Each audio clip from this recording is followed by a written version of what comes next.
সবাইকে স্বাগত জানাচ্ছি ক্রাউন সিমেন্টের সৌজন্যে প্রথম আলোর বিশেষ আয়োজন অভিজ্ঞতার আলোয়। আজ আমি এসেছি আমাদের শিক্ষক এবং বাংলাদেশের স্থাপত্য বিদ্যার একজন মহিরু ব্যক্তিত্ব এবং একজন দার্শনিক ব্যক্তিত্ব, শিল্প সাহিত্য সংস্কৃতির অনুরাগী ব্যক্তিত্ব, স্থপতি শামসুল ওয়ারিস স্যারের কাছে। স্যার, আপনাকে প্রথম আলোর এই বিশেষ আয়োজন অভিজ্ঞতার আলো নামের অনুষ্ঠান, এটাতে স্বাগত জানাই। আপনাকে ধন্যবাদ। স্যার, আপনার জীবনী যতটুকু পারি আমি পড়ার চেষ্টা করলাম। আপনার জন্ম 1946 সালের 21শে জানুয়ারি। সেই হিসেবে আপনার বয়স 79 পার হলো। সামনের জানুয়ারিতে আপনি 80 হতে যাচ্ছেন। রাইট। আপনার জন্ম হয়েছিল পুরনো ঢাকায়, বংশালে। আপনাদের বাড়ি কি ঢাকাতেই? আমাদের গ্রামের বাড়ি ঘোড়াশাল, এটা নরসিংদীর মধ্যে পড়েছে। তো আমরা ওখানে তো আর থাকিনি, পড়াশোনার করতে গিয়ে আমার বাবা ঢাকায় আসেন, ঢাকা আমাদের বাড়ি আছে, আর আমাদের অন্যান্য ক্লোজরাও সব ঢাকায়। তো আমরা ওল্ড টাউনের ইসলামপুরে আমাদের মেইন বাড়ি ছিল, আর আমাদের নিজস্ব বাড়ি ছিল লালবাগে। তো আমি যখন ইউনিভার্সিটি বা ঢাকা কলেজে পড়ি তখন আমাদের লালবাগের বাসা থেকেই পড়াশোনা করেছি, ওখান থেকেই বুয়েটের ইউনিভার্সিটিতে পড়াশোনা করেছি। আপনার বাবার নাম কি? আমার বাবার নাম আব্দুল ওয়ারেস। উনি গেজেটেড অফিসার ছিলেন সমাজ কল্যাণ বিভাগে। সমাজ কল্যাণ বিভাগে উনি সরকারি চাকরি করতেন, সেই হিসেবে বদলি চাকরি, গেজেটেড অফিসার ছিলেন। এবং তিনি আমার জন্মের পরেই উনি তখন বহরমপুরে চাকরি করতেন। তখন তো একই ইন্ডিয়া ছিল, তো বহরমপুরে চাকরি করতেন। এরপরে আবার পার্ক সার্কাসে কলকাতায় সোশ্যাল ওয়েলফেয়ার ডিপার্টমেন্টেরই আবার একটা কাজে আসেন। তো আমরা একদম ছোটোবেলায় আমার পার্ক সার্কাসে কিছুদিন কাটে। তারপরে 47-এর অগাস্টের জাস্ট 14-15 অগাস্টের পরপরই 16-17 দিকেই বাবা চলে আসেন। এসে তখন সাথে সাথে ওদের চাকরিও কীভাবে যেন হয়ে যায়, উনি এসেই আবার চাঁদপুরে গিয়ে জয়েন করলেন। তখনকার আবার নিয়ম ছিল একদম জয়েনিং ডেটে জয়েন করতে হবে, এরকম কিছু কম্পালশন ছিল। তো ওখানে জয়েন করলেন। তো আমরা কিছুদিন ঢাকা থেকেই ওখানে চলে গেলাম। তো আমার শৈশবটা পুরোই মেট্রিক পাস পর্যন্ত চাঁদপুরে ছিলাম। উনি ওই সময় চাঁদপুরেই একটা লম্বা সময় ছিলেন আর কি, পোস্টিং। চাঁদপুর তো খুব সুন্দর জায়গা, নদীর ধারে, ইলিশের জায়গা, সবুজ, অনেক, আমার তো খুব পছন্দের জায়গা। ইনফ্যাক্ট ঢাকা থেকে চাঁদপুরই আমার বেশি হৃদয়ের কাছে, শৈশবের কারণে। আর আপনি যেটা বললেন, ডাকাতিয়া নদী, পুরান বাজার, নতুন বাজার, তারপর ওখানের নদীর পাড়টা খুব সুন্দর। ওখানে যে মানে কলোনিয়াল বিল্ডিংগুলো খুব সুন্দর, মানে থানা, তারপরে এসডিওর বাংলো, সব মিলে টেলে একটা সুন্দর জায়গা ছিল। ইংরেজদের সুদূর প্রসারী কল্পনা ছিল ভীষণ, যেটা আমার কাছে মনে হয়। যেমন রংপুর জেলা স্কুল, আমি তো রংপুরের, অনেক বড় জায়গা, বিশাল বিশাল মাঠ, বা কারমাইকেল কলেজ তো একরের পর একরের জায়গা। আমি যদি একটা বাংলো করে, বা রাস্তাগুলি যে করেছে, রেল লাইন যে করেছে, দুই ধারে যে জায়গা রেখেছে, আমাদের কালে তো আমরা এটা তো ধরেন ওরা তো ইনোভেটিভ ছিল, এবং ওরা নিজেরা যখন রেল আবিষ্কার করলো, এটা কি করা যায় এগুলো যে ভেবেছে, তো সেইভাবেই এসছে। এটা তো জন্মের থেকেই যে ওরা খুব প্রতিভাবান সেটা নয়, কাজের মাধ্যমে তারা ডেভেলপ করে গেছে। যে কোনো জাতি, আমরাও যদি একটা কাজের মধ্যে পড়ে যাই তো একটা লোক ডেভেলপ করতে পারে। এইসব বিষয়ে স্যার আমরা আরো পরে কথা বলবো, আমরা শৈশবে আছি। আপনি বলছিলেন যে আপনার সহপাঠী হচ্ছে আর্টিস্ট মনিরুল ইসলাম। মনিরুল ইসলামকে আমি পেয়েছি অবশ্য অনেক পরে। ও কিশোরগঞ্জে পড়াশোনা করত। তো কিশোরগঞ্জের থেকে পড়াশোনা করতে গিয়ে ও মেট্রিকে বোধহয় 2বার বোধহয় সুবিধা করতে পারে না, ফেল করে যায়। তারপরে ওর বড় ভাই বললো যে চাঁদপুরে চলে আয়। ওর বড় ভাইয়ের আবার একটা বেকারি ছিল, তো ও বেকারি এবং বাসা একসাথেই, সামনে বেকারি পিছনে বাসা। তো ওখানে চলে এসে আমাদের হাসান আলী হাই স্কুল, তখন জুবলি স্কুলও বলে এটাকে, তো ওখানে হাসেম খানও একসময় পড়তেন। আরও সিনিয়র ছিলেন, পেয়ারু বলে একজন আর্টিস্ট ছিলেন, জাদুঘরে ছিলেন, উনিও আমাদের 2 বছরের সিনিয়র। তো আমরা 3-4 জনই ওখানে বেশ ক্লোজ ছিলাম। তো মনির ছিল একেবারেই আমার ক্লাসমেট। তো আমরা ওর ওর ওর- ওর সঙ্গে থেকে আমার আবার একটু ছবি টবি আঁকার হ্যাঁ আমার তাই মনে হয়। শখ ছিল। জি আমি ওই আমার ঘরটোর সব ছবি এঁকে এই সাদা ওয়াল রাখতাম না, আচ্ছা দেখে দেখে ছবি আঁকতাম, ম্যাগাজিন থেকে তুলে ফেলতাম এগুলো। তো আমার বাবা আবার একটু লিবারাল ছিলেন, বলতেন না না তোমার আঁকতে ভালো হলে আঁকো, ওটি বাধা দিতেন না। তো ফলে এইসব একটু লিবারালিজমটা ওখান থেকে আসে, বাবার প্রশ্রয় পেয়েছি অনেক। তো হাতের লাগা সুন্দর করে লিখতে হবে, এই জিনিসগুলো উনি সবসময় বলতেন, ভালো করে কথা বলতে হবে। তো ওটা ওনার শিক্ষা আমরা পেয়েছি। তো মনির আসলে পরে দেখেছি মনিরের অবস্থা ভালো না, ও ইংরেজি আর অঙ্কে খুব ঝামেলা করে। তো আমি দুটো তার শেখাইতে শুরু করলাম, আর ও আমাকে ছবি আঁকার আরও কিছু, ও ছবি আমার থেকে ভালো আঁকে। তো আমাকে বললো যে এইটা করে, ওর দেখলাম একটা এখন ছবির তো একটা স্যার বই আছে।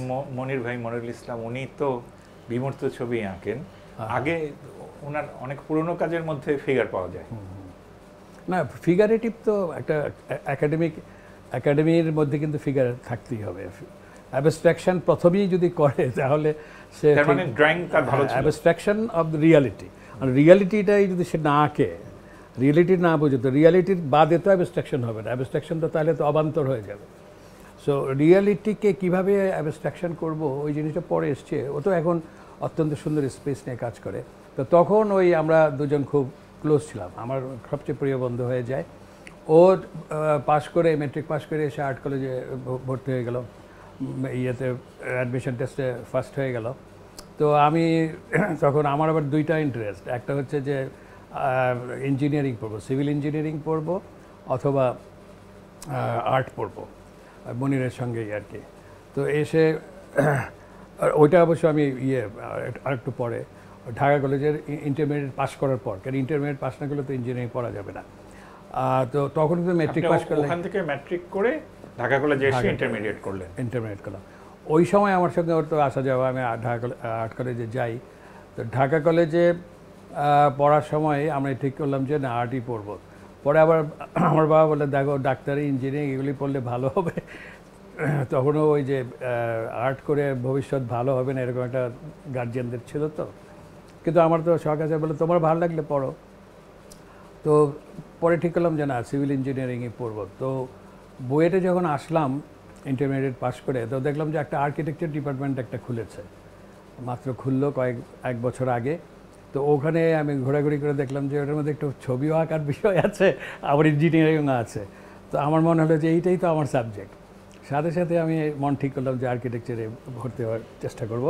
তো ভর্তি পরীক্ষায় আমি আবার ফার্স্ট হয়ে গেলাম। ও স্যার আমি একটু বলি। হ্যাঁ, আমার ক্ষেত্রে হলো আপনার অপোজিটটা। আমি বুয়েটে সিভিলের পরীক্ষা দিলাম, ওইটার জন্য প্রস্তুতি নিলাম। আমার সিরিয়াল হলো 105, আর আমি কোনো প্রস্তুতি স্যার কোচিং টোচিং কিচ্ছু করি নাই। আমি আর্কিটেকচারের পরীক্ষা দিলাম, আমি ড্রয়িং করতে পারতাম আচ্ছা ছোটবেলায়। আচ্ছা। তারপরে আমি ওইখানে 8 হয়ে গেলাম। তখন আমার সামনে প্রশ্ন যে আমি ইঞ্জিনিয়ারিং পড়বো নাকি আর্কিটেকচার পড়বো। আমি গিয়ে সিভিল ইঞ্জিনিয়ারিং ভর্তি হলাম, আর্কিটেকচারটা পড়ি নাই। এই দুঃখ আমার জীবনেও যাবে না। ওই ইকবাল হাবিব আমার বন্ধু, ওই আচ্ছা ব্যাচটাকে। আচ্ছা আচ্ছা। হ্যাঁ, তো আপনি স্যার আর্কিটেকচারে পড়লেন, এটা তো বৈপ্লবিক সিদ্ধান্ত। ইঞ্জিনিয়ারিং আমি ভালো করতাম না, আমি পরে বুঝলাম, কারণ আমি অঙ্কে অত ভালো ছিলাম না। স্কুলে ভালো ছিলাম কিন্তু এরপরে অত ইন্টারেস্ট পেতাম না। কিন্তু ওই ছবি আঁকার ব্যাপার থাকলে যা হয় আর কি। তো দেখলাম যে আমার, তো আমি আবার ফার্স্ট হয়ে গেলাম। তো ও মানে 2 বছর আগে মনির ফার্স্ট হয়ে ঢুকলো ইয়েতে অ্যাডমিশনে, আমি ফার্স্ট হয়ে ঢুকলাম। তো আমাদের একটা ভর্তি পরীক্ষা এটা একটা মজার ছিল। কত সালে স্যার? 1964 63। 63। হ্যাঁ, 63 সালে ওই অ্যাডমিশন টেস্টে ফার্স্ট হয়ে ঢুকলাম আর কি। তো ওই আর কি তখন থেকে বুয়েটে আর্কিটেকচার বিল্ডিং তো ছিল না। না, এটা ওই যে মেইন বিল্ডিংটা হলুদ, এটা কি বলে এখন, ওই মাঝখানে হিউজ একটা বিল্ডিং আছে কোটিয়ার সহ, ওই বিল্ডিংটাই আমরা একটা সেকশন নিয়ে আর্কিটেকচার ছিল। আপনাদের শিক্ষকদের মধ্যে বিদেশি আমাদের ছিলেন? তো সবাই শিক্ষক, প্রথম দিকে 3-4 বছর সবাই আমেরিকান ছিল, কারণ এটা ওই আমেরিকান যে এইড, ইউএস এইড বলে, ওটার মাধ্যমে টেক্সাস A&M স্কুল, ওই A&M হচ্ছে agriculture and mechanical, Texas A&M, কিন্তু ওখানে আর্কিটেকচারও ছিল। তো আর্কিটেকচার ডিপার্টমেন্টের সঙ্গে এই আমাদের এই সরকারের একটা চুক্তি হয় এবং তাতে ওরা আসে আর কি। তো 5জন টিচার চলে আসেন। ব্রুম্যান ছিলেন তখন প্রধান শিক্ষক আমাদের ফ্যাকাল্টি, ব্রুম্যান, রিচার্ড ব্রুম্যান। তো উনি আমেরিকান, তো উনি প্রথম আমাদের ডিন হলেন। আমাদের এটা ফ্যাকাল্টি হলো, faculty of architecture and planning. তো আর্কিটেকচার ডিপার্টমেন্টটা খুললো, প্ল্যানিংটা পরে খোলা হবে, এমতো অবস্থা হলো। তো ব্রুম্যান সাহেব এই নতুন বিল্ডিংটা করে, আর্কিটেকচার ফ্যাকাল্টি যে আমাদের বিল্ডিংটা ওটা উনি ডিজাইন করে। তো ডিজাইন করে কনস্ট্রাকশন প্রায় শেষ হওয়ার সময় উনি চলে যান, ওনাদের টার্মটা শেষ হয়ে যায়। ওনারা 5 বছরের জন্য এসেছিলেন, 5 বছর পরে স্টুডেন্ট হিসেবে ওই বিল্ডিং পান নাই, না টিচার হিসেবে। টিচার হিসেবে, এক্স্যাক্টলি। তো আমি তো ব্রুম্যান সাহেব এবং ওনারা তখন আরও 5জন টিচার আমাদের বাংলাদেশের, ওরা বেশিরভাগ সিভিল ইঞ্জিনিয়ার, তাদেরকে পাঠালেন যে শর্ট কোর্স করে আর্কিটেকচার পড়ে সেখানে টিচার হবে। তো ওর মধ্যে জহিরুদ্দিন সাহেব ছিলেন বোধহয়, শাহ আলম জহিরুদ্দিন, মোবাশ্বের আলী, এরা 4-5 জন টিচার আমাদের হলেন। তারপরে আবার আমাদের সময় আসলো টিচিংয়ের। আমি পাশ করে মাজহারুল ইসলামের সঙ্গে 2-3 বছর কাজ করেছি। 1968 সালে পাশ করলাম। বুয়েটে পড়ার সময় আপনি কি হলে ছিলেন নাকি বাসা থেকে? পুরোটাই বাসা থেকে, আমার লালবাগের। বুয়েটে তখন কি স্যার কালচারাল অ্যাক্টিভিটিস হতো? হ্যাঁ, কালচারাল অ্যাক্টিভিটি তো আমাদের আর্কিটেকচার ডিপার্টমেন্টে ছিল, আর ইউকসুর মাধ্যমে কিছু হতো। ওই সময় ইউকসু বেশ পাওয়ারফুল ছিল। তো আমরা সবাই, হ্যাঁ, আপনি অংশগ্রহণ করতেন? হ্যাঁ, আমি যদিও কোনো পলিটিক্যাল পার্টির সঙ্গে কখনো যাইনি, কিন্তু বিতর্ক, বক্তৃতা, ছবি আঁকা, এই জাতীয় কাজ, দেয়াল পত্রিকা বের করা। দেয়াল পত্রিকায় মাঝে মাঝে লিখেছি। খুব বেশি আমি টিবেটে যাইনি তখন, ওই এক্সপোজার। আপনি স্যার একটু মানে লাজুক ছিলেন, সংঘ লাজুক, একটু ইন্ট্রোভার্ট, হ্যাঁ বলতে পারেন, একটু ইন্ট্রোভার্ট ছিলাম। তারপরে আপনি মাজহারুল ইসলাম স্যারের সঙ্গে কাজ করতে শুরু করলেন। রাইট। মাজহারুল ইসলাম তখন তো অনেক নামকরা আর্কিটেক্ট, আমাদের জানতাম, তো চেষ্টা করলাম যে ওনার সঙ্গেই থাকতে পারলেই ভালো হবে। তো উনিও খুব মজার। আমরা একদিন দুপুরবেলা, আমি রবিউল, তো চেনেন আপনি, আমি রবিউল হোসেন আর রশিদ, আব্দুর রশিদ, এরা কয়েকজন মিলে আমরা ঠিক করলাম যে মাজহারুল ইসলামের যদি চাকরি পেয়ে যাই তাহলেই সবচেয়ে ভালো হয়। তো ওখানে গেলাম, তো উনি পড়ছে, ওনার সুন্দর একটা কলোনিয়াল বিল্ডিং ছিল তখন 3 নম্বর পরিবাগে। তো ওখানে সামনে আমরা দাঁড়িয়ে আছি, তো কখন উনি ডাকবেন। তো হঠাৎ উনি আসলেন, এসে আমাদের পড়ছে, বললেন কী ব্যাপার, কী চাই? তো আমরা বললাম যে আমরা এবার পাস করেছি আর্কিটেকচারে, তো আমি আপনার অফিসে কাজ করতে চাই। তো এমন করে, ভালো কথা, আসেন। আইসা আমাদের বললো যে এই যে আপনার টেবিল, আমরা 3 জনকে 3 টেবিলের কাজ শুরু করেন। আমি বললাম, আমি পার্টিকুলারলি বললাম যে স্যার, আমরা তো ঠিক আজকেই প্রস্তুত হয়ে আসি না, আমরা কালকে ঠিক সময় মতো 9টায় আসি, আজকে তো 11টা হয়ে গেছে, কালকে থেকে আমরা অফিস করি। না, কালকের থেকে না, এই এখনই বসে যান। তারপরে এই কী কাজ দেওয়া, তোকে কাজ দেওয়া, শুরু হয়ে গেল, চাকরি শুরু হয়ে গেল। উনি আমাদের জিজ্ঞেসও করলেন না কিছু, কি করলাম, রেজাল্ট কি। উনি যেসব নকশা করেছেন, যেমন আর্ট কলেজ, সেগুলি কোনটা কি আপনি যখন কাজ করেন তখন ছিল? না, আর্ট কলেজ তো 53-তে ডিজাইন করেছেন, 56-এ এটা কমপ্লিট হয়। রফিকুল নবীরা যখন ফার্স্ট ইয়ারে, তখন এই বিল্ডিংয়ে আর্ট শুরু হয়। আপনি তার সঙ্গে যখন কাজ করেন তখন কোনো প্রজেক্ট করেন? Jahangirnagar university, Chittagong university, polytechnic, 5 polytechnic institutes, এগুলোও আমি পেয়েছি। আমি ফার্নিচারও ডিজাইন করেছি। আমি বেশি কাজ করেছি চিটাগং ইউনিভার্সিটির, মানে ওই কাজগুলো আমাকে দিতেন আর কি। রবিউল করতো বেশি জাহাঙ্গীরনগর ইউনিভার্সিটির সাথে। আমরা এক একজন এক একটা, উনি ডিজাইন করতেন, আমরা ওনার হেল্প করতাম, আমরা ড্রয়িং করে দিতাম। স্যারের তো নিশ্চয়ই নিজস্ব চিন্তাভাবনা ছিল, স্থাপত্য, দর্শন, সেগুলির প্রভাব কি আপনার উপর পড়েছিল স্যার? অবশ্যই। হ্যাঁ, ওনাকেই তো আমরা প্রথম, লাল ইটের কাজ, এগুলি বাংলাদেশের স্থাপত্যের সঙ্গে ভালো যায়, এরকম একটা ধারণা কি ওনার ছিল? হ্যাঁ, উনি তো আর্ট কলেজ তো বেশ ব্রিকের করা। জাহাঙ্গীরনগরেও তাই? জাহাঙ্গীর তো অনেক পরে, ওটা তো 60s-এ, আর এটা তো 50s-এ করেছেন। এরপরে তো বিদেশিরাও এসে কিছু কাজ করলো, লুই কান্টার সবাই তো আসলেন, 60s-এ এরা আসলো, কিন্তু উনি ওই 50s-এই কিন্তু ব্রিকের বেশ কিছু কাজটা, 4-5টা বিল্ডিং করেছেন, অনেকগুলো কাজ করে। অর্থাৎ ব্রিকের যে প্লাস্টার না করে যে ব্রিক, এটা ওনার আগে কেউ এখানে করেনি, এবং উনি এটা ইন্ট্রোডিউস করেন। এবং আমরা পরে দেখলাম যে মেটেরিয়ালের যে এক্সপ্রেশন, একটা মেটেরিয়াল তো সুন্দর, ব্রিক তো একটা সুন্দর কালার, তার একটা শেপ আছে, মডিউলার, এবং ভালো করে লে করলে সুন্দর টেক্সচার দেয়, তো এটাকে ঢেকে ফেলার তো দরকার নাই। অনেস্ট এক্সপ্রেশন অফ মেটেরিয়াল, তখন আমরা এগুলি শিখলাম যে প্লাস্টারের সঙ্গে, প্লাস্টার করলে আমরা হাইড করে ফেলি আসল মেটেরিয়ালটা। তো যেটা দিয়ে কনস্ট্রাকশন করলাম ওইটা যদি আমরা এক্সপ্রেস করি তাহলে এটা অনেস্টি হয়। আর তাছাড়া অনেস্টির মাধ্যমে যেটা হয়, মানুষের কাছে এটা বেশি অ্যাকসেপ্টেবল হয়, ওই আর্টিফিশিয়াল লাগে না। যে আপনি প্লাস্টার করেন, কাগজ লাগান, ওয়ালপেপার, তখন এটা আর্টিফিশিয়াল লাগে।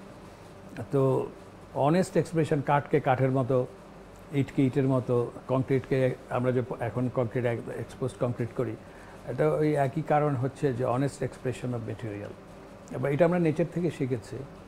গাছের যেরকম গাছের বাকল, গাছের পাতা, এর তো কোনো প্লাস্টার থাকে না, নিজস্ব যে রূপটা থাকে।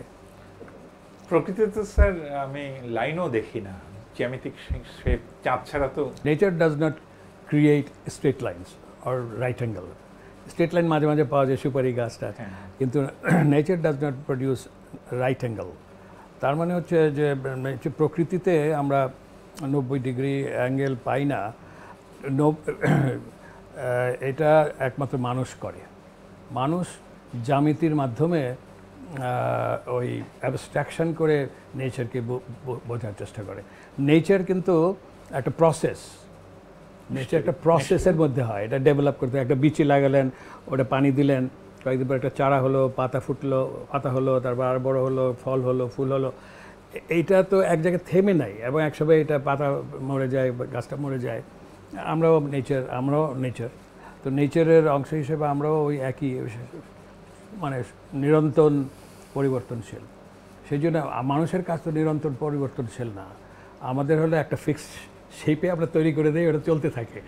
সেই জন্য এইটা বললেন যে হ্যাঁ, প্রকৃতিতে রাইট অ্যাঙ্গেল নাই, কিন্তু এই ধরে যে আমি তো বাংলাদেশের মানুষ, পূর্ব বাংলা বা বাংলা এই অঞ্চলটা পলি পড়ে হলো, আমার কাছে লাগে যে আমরা হচ্ছে মাটির সন্তান। এই মাটিতে জন্মগ্রহণ করে ওইখানেই নদীর ধারে বসবাস করেছি, নৌকায় চলাচল করেছি, বর্ষাকালে নৌকা, তারপরে গরু গাড়ি। হ্যাঁ, আমরা কাঁচা ঘর বাঁশ দিয়েই বানাই, যেভাবে বানাই, আমরা তো এই জিওমেট্রিক ফর্মের মধ্যেই থাকলাম। আবার আফ্রিকানরা দেখে অনেক গোল বাড়ি করে। এমনি স্যার স্ট্রেট লাইন এবং রেক্টেঙ্গুলার জায়গায় থাকা তো সুবিধাজনক। হ্যাঁ, জ্যামিতির সাহায্যে আমরা স্ট্রাকচারটাকে যত সহজে বুঝি। একটা ফ্রি ফর্মের একটা ফর্মের মধ্যে স্ট্রাকচার কিন্তু বেশ ক্যালকুলেট করা তো কঠিন। ওটা লোড ভ্যারি করতেছে, স্পেস বাড়ছে কমছে, তো ওটা আমাদের সুবিধা হয় না বলেই তো আমরা তো একটা সুবিধার জায়গায় আসবো। তো সেই জন্য জ্যামিতি আমাদেরকে সুবিধা দেয়। তার মানে এই না যে আমরা ফ্রি ফর্মে কাজ করি না, অনেক ফ্রি ফর্মেও কাজ হয় আজকাল। কংক্রিট হওয়ার পরে এবং উন্নত স্ট্রাকচারাল সিস্টেম হওয়ার পরে আমরা অদ্ভুত শেপে কাজ হচ্ছে এখন। কম্পিউটার হওয়াতে আরও সুবিধা হচ্ছে, কম্পিউটারে অ্যানালাইসিস করে কন্টিনিউয়াসলি কার্ভ লাইন, মানে প্ল্যানে কার্ভ, রুফে কার্ভ, নানান জিনিস করা হচ্ছে তো এখন। কিন্তু কনভিনিয়েন্স ছিল ওইটা। আর যে গোল করা হয় সাধারণত ওই যে স্কিমারও গোল করে, বা শীতের দেশে গোল করে, তাতে হিট কনজার্ভ করতে পারে ভেতরে। ওই যে একটু আগুন জ্বালায় ওরা, উপর দিয়ে ধোঁয়া বের হয়, যেমন মঙ্গোলিয়াতে আছে, ওদেরকে ঘের বলে। তো ওই সবেরই ওইটা। আর আমাদের ছিল বাতাস কীভাবে, ওরা কিন্তু বন্ধ করে রাখে সব, ক্লোজড ফর্ম, তো ভিতরে গরমটা থাকে, বাইরে কিন্তু বরফ পড়ছে। আর আমাদের হলো যে জানালা দরজা বন্ধ করে দিলে ভীষণভাবে গুমট হয়ে যায়, তো ফলে ভেন্টিলেশন লাগে। আমাদের তো সব পারফোরেটেড হলে ভালো, যে বাঁশের যে বেড়া, বাতাস আসে যায়, ওইটাই কিন্তু আমাদের জন্য ভালো। আর গাছ টাছ লাগিয়ে ছায়া দিতে পারলে, কাছে একটা গাছ থাকলে। আগে তো ওই যে খড় দিয়ে হোক, পাতা দিয়ে হোক, লতা দিয়ে হোক ছাদ করতো, তো ওটাও তো গরম হতো না। পরে টিন এসে না, ঢেউ টিনে আসার পরে গরমটা। হ্যাঁ, ঢেউ টিন একটা রং মেটেরিয়াল, টোটালি রং। শীতকালে ঠান্ডা বেশি আর গরমকালে অনেক গরম, তো ওইটা কনভিনিয়েন্ট, অনেক দিন টিকে। তো মানুষের ইকোনমির কারণে এটা টিকে গেছে। কিন্তু ছনই ছিল, ছন বা টালি, মাটির টালি, ওটা খুব সুন্দর ছিল, কারেক্ট জিনিস ছিল। তো ওটা তো আমরা কালের বিবর্তনে ওটা প্রায় হারিয়েই গেছে। আর বিশেষ করে এই যে নতুন টেকনোলজি আসছে, যে আরসিসি, ফ্ল্যাট স্ল্যাব আমরা করতে পারি। আরসিসি আসার পরে সারা পৃথিবীতে এই পুরনো যে ভার্নাকুলার যে আর্কিটেকচারটা বাদ পড়ে গেছে। এটা তো হবেই, এটা তো মানে নিয়ম। যেমন ধরেন ঘোড়ার গাড়ি, গরুর গাড়ি সারা পৃথিবীতে চলে গেছে, মোটর গাড়ি আর মোটরসাইকেল। আর ঘোড়াতে না চড়ে মোটরসাইকেল চালায়। তো ওইটা তো আপনার ওটা কিন্তু নেগেটিভ না। আমরা যতই পরিবর্তন হবে আমরা এর সাথে সাথে চলবো। আবার ভুল হচ্ছে, যেমন ধোঁয়া ছাড়ছে, কার্বন ছাড়ছে, এখন আমরা চাচ্ছি যে কীভাবে ইলেকট্রিক্যাল গাড়ি বানানো যায় কিনা। সো এটা কন্টিনিউয়াস প্রসেসে চলতে থাকবে। আরেকটা জিনিস হলো মানুষ তো বেড়ে গেছে। আমরা যে একতলা বাড়ি, তারপরে অনেক জায়গা নিয়ে একটা বাড়ি করব, আমাদের এই 56,000 বর্গ মাইলে মানুষ 71-এ ছিলাম আমরা 7.5 কোটি, এখন প্রায় 18-20 কোটি। তো এই মানুষ তো অ্যাকোমোডেট করতে, জমি তো আর বাড়ছে না। তো ফলে আমাদেরকে ওই অল্প জায়গায় বেশি মানুষ রাখার ব্যবস্থা করতেই হবে। আচ্ছা, কম্প্যাক্ট প্ল্যানিং এর যে মাজহারুল ইসলাম স্যারের প্রসঙ্গে ছিলাম। আসেন, স্যার তো বলতেন যে দেশটাকে একটু গুছিয়ে রাখি। আপনিও একটু আগে কথার মধ্যে বলছিলেন যে বাংলাদেশটাকে আমরা গুছিয়ে রাখতে পারলাম না, বিশেষ করে এই যে আমাদের বিমানবন্দরে আগুন লাগলো সেই প্রসঙ্গে একটু আমরা রেকর্ডিংয়ের বাইরে কথা বলছিলাম। তো মাজহারুল ইসলাম স্যার সম্পর্কে আপনি আরেকটু বলেন। না, মাজহারুল ইসলামের তো একটা বড় চ্যালেঞ্জ ছিল যে এখানে আর্কিটেকচারটা উনি কী করবেন। উনি শিবপুরে সিভিল ইঞ্জিনিয়ারিংয়ে ভালো করেছিলেন এবং উনি বিএসসি এও পাশ করেছিলেন, BSc engineering, BSc bachelor of science. তারপরে শিবপুরে সিভিল ইঞ্জিনিয়ারিং পড়লেন, তারপর একটা স্কলারশিপ পেয়ে তিনি আমেরিকা যাবেন। তখনই 47-এর ইয়েটা হলো, পার্টিশনটা হলো। উনি 46-এ পাশ করেছিলেন সিভিল ইঞ্জিনিয়ারিং শিবপুর থেকে। তো ওই 1 বছরের মধ্যে আর যাওয়া হয়নি। তো ওনার যেতে যেতে 50 সাল লেগে যায়। আবার ওই স্কলারশিপটা আবার বাংলাদেশে চলে আসে, তখন ইস্ট পাকিস্তান। তো ইস্ট পাকিস্তান থেকে 1950 সালে গিয়ে উনি 52-53-তে ফিরে আসেন। 53-তে ফিরে আসার কারণেই কিন্তু ভাষা আন্দোলনটা উনি মিস করে গেছিলেন ওই সময়। তো যাই হোক, ওইটা তার একটা দুঃখের বিষয় ছিল। তো ওখান থেকে এসে ওনার যে দায়িত্বটা দাঁড়ালো যে এই দেশে একটা বাংলাদেশের জন্য একটা আধুনিক স্থাপত্য তৈরি করতে হবে। এবং তখন তো ভীষণ রকমের মানুষের মধ্যে স্বাধীন হয়েছে, আমরা দেশটাকে গোছাবো, একটা উত্তেজনা ছিল, একটা ভীষণ রকমের দেশকে সাজাতে হবে। যারাই শিক্ষিত ছিলেন তাদের মধ্যে এই ব্যাপারটা ছিল আর কি, দেশটা গোছাতে হবে। এই যে গোছানো শব্দটা ওখানেই এসছে। তো গোছাতে গিয়ে ওনার দায়িত্ব হলো যে আর্কিটেকচার দিয়ে উনি দেশটাকে গোছাবেন, আর্কিটেকচারের মাধ্যমে। তো তখন তিনি যা শিখে আসলেন সেটা, এবং আমাদের দেশের যে আবহাওয়া, উনি আবহাওয়াটাকে বেশি গুরুত্ব দিয়েছেন। এই ভার্নাকুলার আর্কিটেকচারে উনি যাননি, টিনের ঘর বা টালির ঘরে উনি যাননি। উনি দেখেছেন যে আমার নতুন যে টেকনোলজি আছে সেটাকে আমাদের ব্যবহার করতে হবে। আমরাও যা পড়াশোনা করি বা আমিও শিক্ষকতা করি, আমরা জোর দিই, এখন 4টে জিনিস আমরা জোর দিই। একটা ইসলাম সাহেবও এটাই করতেন, সেটা হলো যে সোসাইটিটাকে ভালো করে বোঝা। কারণ আলটিমেটলি তো আমরা সোসাইটির জন্য কাজ করি, আর সোসাইটি বললেই তো মানুষ, দেশ আসে।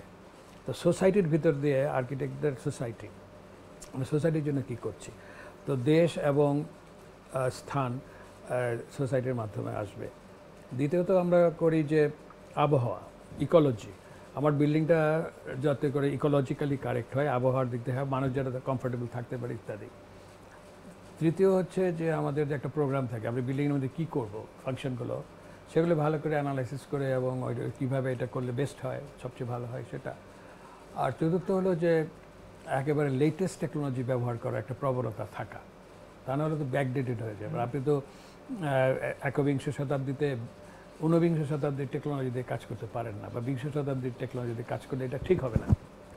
সো মাজহারুল ইসলাম দেখলেন যে উনি যদি এখনকার আরসিসি ফ্ল্যাট প্লেটে উনি কাজ করলেন, আর্টিকেল ফ্ল্যাট প্লেট কিন্তু এই প্রথম উনি করলেন। ফ্ল্যাট প্লেট কিন্তু বিম ছাড়া আগে বিল্ডিং করে নাই কেউ। তো ফ্ল্যাট প্লেট করতে গিয়ে উনি ইঞ্জিনিয়ারই পান নাই, তখন কেউ সাহস করে না। তো উনি বললেন আমি বিম টিম দেবো না, কারণ আমি একটা সুন্দর একটা ইয়ে চাই, একটা তল চাই যেটা ছাদ হিসাবে কাজ হবে। তো ওটা উনি ডিজাইন করলে তার, উনি নিজেও স্ট্রাকচারাল ইঞ্জিনিয়ার, তো ওই জন্য ওই সাহসটা ছিল যে করতেই হবে এটা। তো উনি করলেন। তো ওইভাবে ওনার এইসব কাজগুলো হচ্ছে পায়োনিয়ার, যে উনি একটা ফ্ল্যাট প্লেট করলেন ইঞ্জিনিয়ারিং দিক থেকে, শুধু পিলোটিস দিয়ে, কোনো কলামের মধ্যে কোনো বেজ নাই, ক্যাপিটাল নাই, আধুনিক যে সিম্পলিসিটি, সহজভাবে তৈরি করা। এবং সব মানুষকে যদি আপনি স্থাপত্য দিতে চান, তাহলে তো আর ওই রাজার বাড়ির মতো করে ফুল লতা পাতা করে তো পারবেন না। তো সেই জন্য একটা মেশিন এস্থেটিক্সের একটা ব্যাপার আসছে, যে মেশিনের মতো করে কুইকলি করা। আর তো ওই জিনিসটা তখন তার মাথায় ছিল। এবং টেকনোলজির কারণেই ওই আমরা পিছনে যেতে পারিনি, উনি ফরওয়ার্ড লুকিং মানুষ ছিলেন। আচ্ছা স্যার, আপনি তারপর বুয়েটে শিক্ষক হিসেবে যোগ দিলেন কবে? ওই ৭১ আমি তো মাজুল ইসলামের সঙ্গেই থাকবো ঠিক করে ফেললাম। উনিও বললেন যে হ্যাঁ আমরা যতদিন আছি একসঙ্গে থাকবো। তো আমাদের যখন স্বাধীনতা যুদ্ধ হলো তখন তো মাজুল ইসলাম চলে গেলেন কলকাতায়, আমরা কয়েকজন থেকে গেলাম ওনার সঙ্গে, রবিউল আমরা ওনার ফার্মটাকে পাহারা দিলাম কিছুদিন। তারপর আমরা ওই যে মুক্তিযুদ্ধে ওই বিভিন্ন যে সাপ্লাই করা, টাকা পয়সা তোলা ইত্যাদি কানেক্টেড হয়ে আমরা কিছু কাজ করলাম। ওই নদী পার হয়ে হয়ে এগুলো করা হতো, তখন মুক্তিযোদ্ধারা এখানে আসতো, তো এটার একটা নেটওয়ার্ক ছিল, তো ওটার মধ্যে আমরাও ছিলাম। তারপরে ওই যে ঢাকা ওই যে ইয়ে ছিল, বলে গেলাম, ওই যে একটা টিম ছিল ঢাকার ভিতরে থেকে থেকে নানান ইয়ে করতো, ঢাকার আরবান গেরিলার গ্রুপ, কয়েকটা গ্রুপ ছিল, একটা গ্রুপের সঙ্গে আমরা ছিলাম। তো যাই হোক, তো ওগুলো করে তো ৭১ পার হলো।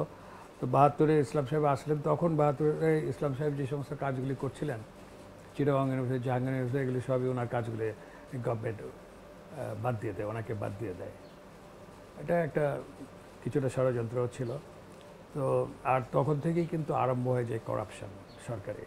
ইসলাম সাহেব তো একটাও করাপশন, ওনাকে ডেকে ডেকে কাজ দেওয়া হতো যে আপনি এই কাজটা করেন, একমাত্র আর্কিটেক্ট ছিলেন। তখনই তো খুব শখ আমার কাজগুলো নিয়ে গেল। তো ইভেন আওয়ামী লীগের আমলেও কিন্তু উনি কোনো কাজ পান নাই, উনি তো প্রেসিডিয়ামের সদস্য ছিলেন, উনি কাজের জন্য চেষ্টাও করেন নাই, কারণ করাপশনের জন্য খুব মুশকিল হয়। সবগুলো ফার্মে তাও দেখা গেলো যে গভর্নমেন্টের কাজ করছে যারা, ওখানে টাকা পয়সার একটা ব্যাপার হয়। তো ইসলাম সাহেব তার অনেস্টির কারণে একেবারে বাদ পড়ে গেলেন।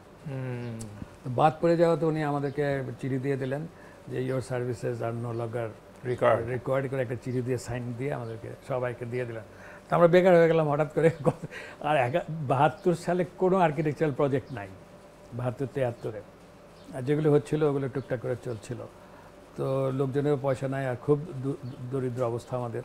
তো তখন আর কি করে, তো একটা চাকরি দরকার। তো ওই সময় বুয়েটে একজন টিচার চাইলো, তো আমি আবার অ্যাপ্লাই করলাম, তো আমাকে দিল আর কি। তো সেইভাবেই এই যে ঢুকলাম শিক্ষকতায়, আর ছুটতে পারি। কারণ আমার উদ্দেশ্য ছিল একজন ভালো আর্কিটেক্ট হওয়া, টিচার হওয়ার খুব একটা ইচ্ছা ছিল না। কিন্তু আপনি তো টিচারই হলেন, হয়ে গেলাম, এখন তো কিছু করার নাই।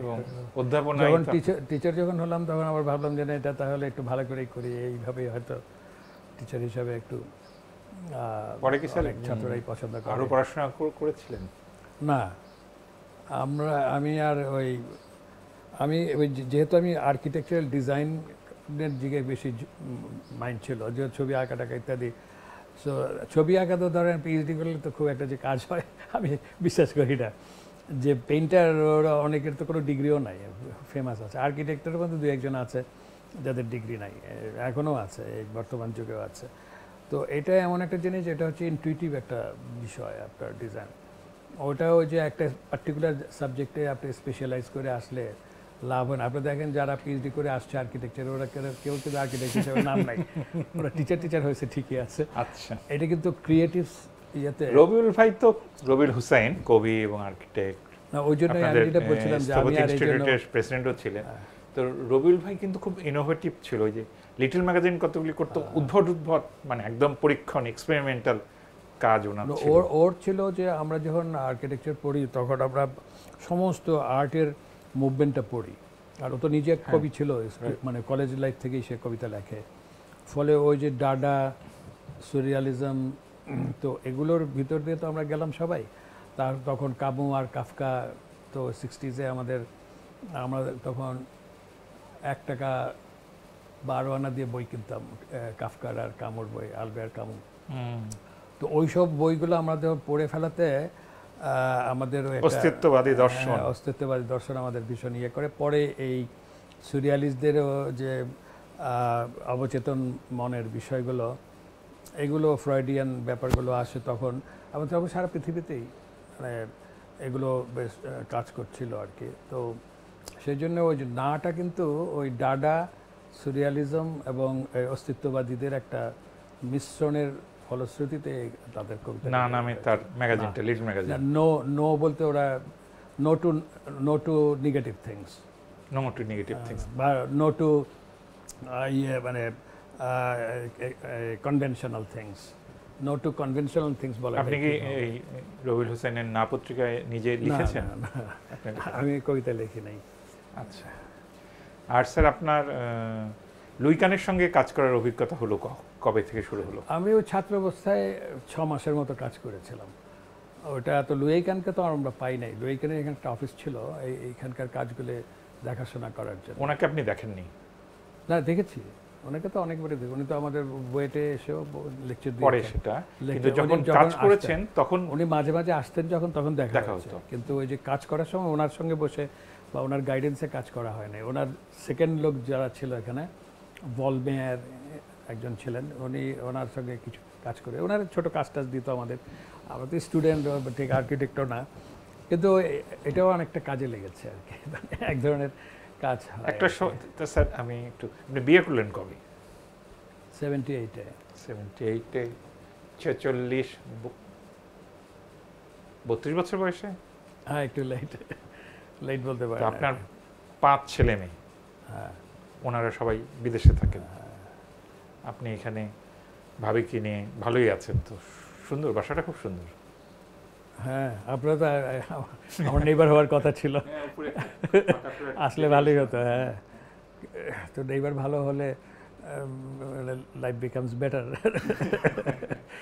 স্যার আমরা লুইকান সম্পর্কে, আমরা তো মাই আর্কিটেক্টটা লুইকানের ছেলে নাথানিয়েল কান যখন এলেন বসুন্ধরাতে প্রথম প্রদর্শনীটা দেখতে গেলাম, দেখে তো খুবই মর্মস্পর্শী কাহিনী যে লুইকান তার নাথালিয়ান কানের মায়ের সঙ্গে থেকেছেন, কিন্তু অন্য তো ম্যারিড ছিল, তার স্ত্রী ছিল, স্ত্রীকে রেখে এই বাসাটায় খুব সুন্দর একটা জঙ্গলের মধ্যে সুন্দর বাসা। মাঝে মাঝে আসতো, ওই দিনের ভিডিওটা করা আছে যে লুইকানদের সাথে খেলেছিলেন। তারপরে অবাক কাণ্ড যে লুইকানের মানে নাথানিয়েল কানের মা শেষ পর্যন্ত বিশ্বাস করতেন যে একদিন না একদিন লুইকান ফিরে আসবে তার কাছে, না? তারপরে তার ছেলে, যার পিতৃ পরিচয় মানে বৈবাহিক ছিল না, বাবাই তো, বাবার অন্বেষণে যখন বের হলো সারা পৃথিবীতে যেখানে লুইকানের কাজগুলো আছে দেখতে গেল, তাই না? গ্রিক, ইসরায়েল, ইন্ডিয়া, নানান দেশ ঘুরে বাংলাদেশে এসে দেখাচ্ছে বাংলাদেশের বুড়িগঙ্গা, সেখান থেকে আমাদের জাতীয় সংসদ ভবনের লেকটা, পানিগুলো, তারপরে বিল্ডিং, তারপরে জিজ্ঞেস করছে লুইকান সম্পর্কে কে কি জানেন, এই বিল্ডিংয়ের আর্কিটেক্ট কে? একজন বলতেছে লুই ফারা খান। হ্যাঁ। তারপরে এলো আপনার কাছে, আপনাকে জিজ্ঞেস করলো লুইকান সম্পর্কে, তখন তো আপনি একটা মর্মস্পর্শী বক্তৃতা কথা বলতে গিয়ে কেঁদেই ফেললেন যে লুইকান আমাদের গণতন্ত্রের প্রতীক। মনে আছে স্যার আপনার? অনেক আগে, এটা 2003 সালে ইয়েটা হয়েছিল, ডকুমেন্টারিটা। তারপরে আপনি কি বলেছিলেন সেটা মনে আছে লুইকান সম্পর্কে ওই ক্যামেরায়? আপনি বলেন। হ্যাঁ, আপনি বলছেন লুইকান সম্পর্কে তুমি আমাকে জিজ্ঞেস করছো লুইকান তুমি জানো লুইকান কে? লুইকান আমাদের দেশের গণতন্ত্রের প্রতীক, এই যে এটা আমাদের বলতে বলতে আপনি কাঁদতে শুরু করলেন অনেক পরে। হ্যাঁ, হ্যাঁ, আপনি যখন কাঁদতে শুরু করলেন, আমি ওই যে বললাম যে বসুন্ধরা থিয়েটারে আমরা এটা দেখছি, আমরা সবাই কেঁদেছি। কারণ নাথানিয়েল কান তার বাবাকে খুঁজে পেল বাংলাদেশে এই স্থাপত্যে এবং আপনার অশ্রুতে, এবং সে কিন্তু স্যাটিসফাইড হলো, তার অন্বেষণটা, সার্চটা ফর হিজ ফাদার, এইটা এসে মিলল জাতীয় সংসদ ভবন লুইকানের অমর কীর্তি, না? তো স্যার লুইকান সম্পর্কে আপনার মূল্যায়ন কি, আর কি? এতটুকুন তো জানি, আর্কিটেক্ট হিসেবে কেমন? না, আর্কিটেকচার তো একটা ব্যবহারিক শিল্প, বেসিক্যালি ব্যবহারিক শিল্প। তো শিল্পের তো ধরেন কবিতাও শিল্প, লিটারেচারে সবই শিল্প, গান শিল্প, তো আপনার নাটক, ড্রামা, মিউজিক সবকেই আমরা বিভিন্ন আর্টে ফেলি। তো আর্টের মধ্যে আমরা যেটা বলি আর কি, যে সব আর্টই কবিতা হতে চায়, সব আর্ট কবিতা হতে চায়। কারণ হলো যখনই আমরা একটা সুন্দর একটা চিত্র দেখি, পেন্টিং দেখি, তো তখন আমরা বলি যে কম্পোজিশন সুন্দর, কালার দেখি, আমরা বলি পোয়েটিক। তো ওই পোয়েটিক হওয়াটা লাগে আর্কিটেকচার মানে যে কোনো শিল্পে। ইভেন আমরা ওই যে মানে ভিজুয়াল পোয়েট্রি পেন্টিংকে বলে, তো পোয়েটিক। তো পোয়েট্রি আবার হতে চায় মিউজিক, পোয়েট্রি হতে চায় মিউজিক, আর মিউজিক হতে চায় স্পিরিচুয়াল। তো যে কোনো শিল্পেরই আলটিমেটলি কিন্তু স্পিরিচুয়াল, পোয়েট্রি মিউজিক পার হয়ে ওই স্পিরিচুয়াল জায়গায় যেতে হয়। তো আমরা একটা সুন্দর বাড়ি দেখলে বলে ইটস ভেরি পোয়েটিক। তাজমহলকে তো পোয়েটিক বলাই যায়। তো তাজমহলকে আবার আমরা বলি ফ্রোজেন মিউজিক, অনেকেই বলেন হিমায়িত সঙ্গীত মানে। এবং গেটে একবার বলেছিলেন যে আর্কিটেকচার সম্পর্কে যে আর্কিটেকচার ইজ ফ্রোজেন মিউজিক, ওখান থেকেই তাজমহলের কথাটা আসছে। Architecture is frozen music, music is liquid architecture, music is liquid architecture. এটা কিন্তু 1826 সালে উনি বলে গেছেন। আর্কিটেকচার সম্পর্কে এত সুন্দর করে আর কখনো কেউ বলে নাই, এই লেভেলে আর কেউ বলে নাই, কারণ এটা ব্যবহারিক শিল্প। তো তাকে অত উচ্চ স্থান গেটে দিয়েছিলেন, কারণ গেটে ওই গথিক চার্চ বাচ্চাদের দেখে উনি বুঝতে পেরেছিলেন যে জমাট বাঁধা সঙ্গীত হয় ভালো আর্কিটেকচার। তো লুয়েইকানের কথা বললেন, তো লুয়েইকান কয়েকটা জিনিসের খুব জোর দিতেন। একটা হচ্ছে সাইলেন্স। উনি মনে করেন সাইলেন্স হচ্ছে সবচেয়ে ইম্পর্টেন্ট জিনিস মানুষের। সাইলেন্সের ভিতর দিয়েই মানুষ তার বোধিসত্ত্বটা আসে আর কি। মিউজিকের চাইতেও বেশি ইম্পর্টেন্ট হচ্ছে সাইলেন্স। হ্যাঁ, তো অনেক রকম চিন্তা থাকে।